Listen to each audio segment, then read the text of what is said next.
Let's talk about this now with Alfred Tlou of the South African Police Union. He joins us from our Pretoria studio. Good evening, Mr. Tlou. Thanks very much for joining us. Well, the Police Minister, Bheki Cele, says nobody should be able to kill a police officer and go and sleep at home peacefully. And I'm sure that's your sentiment as well.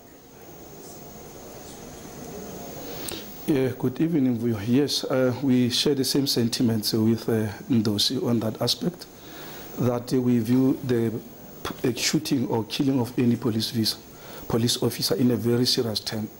And we really condemn to the highest terms the killing of ordinary police officer. And we are of the opinion that the government must start acting now. We must stop condemning and basically establishing summits and commissions. We must act very strongly to keep these police killings. Now, the question many South Africans are asking, or often ask in situations like this, is if police aren't safe, then who's safe?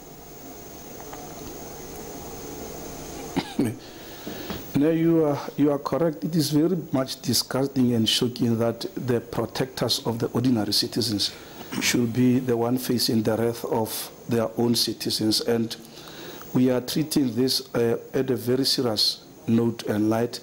And as the South African Police Union, we are obviously coming with mechanism to keep this particular action from continuing. As I've already said, we have been condemning for quite long. We have established commissions, we have established summits, but we are a nation that talks too much instead of acting. Now, perhaps as an organization, we must come up with a strategy and a plan to keep this police killing. And not only police killing, killing of ordinary citizens, but it is even worse when you have to hear about a killing of a police officer. In other countries, this is viewed as treason and sabotage to the country. And any person caught having killed a police officer is sentenced to death. In China, you get executed. In Sudan, you get executed.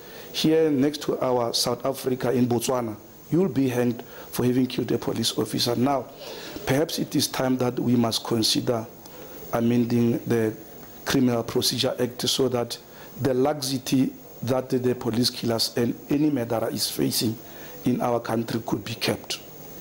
Well, the death sentence is, as you know, illegal in this country. The question is, why should an exception be made, and what would that do to, you know, how we have structured, fundamentally structured our democracy? Have we given any thought to that? And whether, in fact, a death sentence would be or is the only deterrent from where you sit? From where I'm sitting, I'm not necessarily saying that sentence must be reintroduced because it had its own repercussions. But what I'm saying is anybody pointing a firearm or even killing a police officer should be arrested and sentenced to the highest sentence before the courts.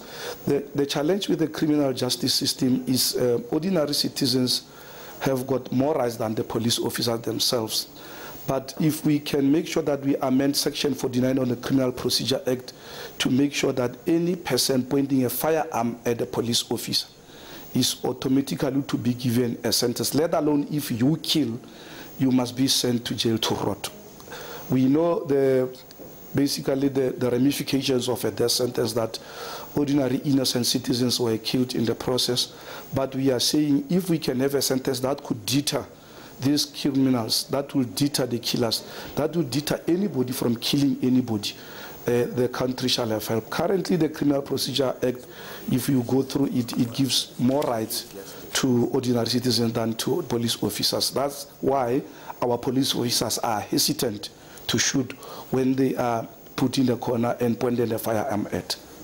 Now, we can only speculate at this stage, but Station Commander Mofokeng was shot, and then the perpetrators fled the scene, but none of his possessions were taken. In such situations, what is usually the motive?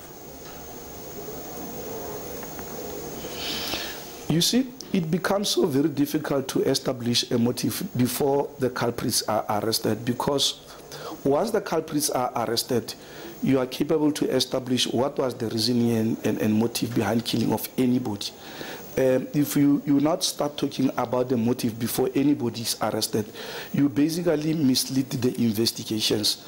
Now people are going to be concentrating at a particular line of investigation while basically the relevant people or culprits are left behind.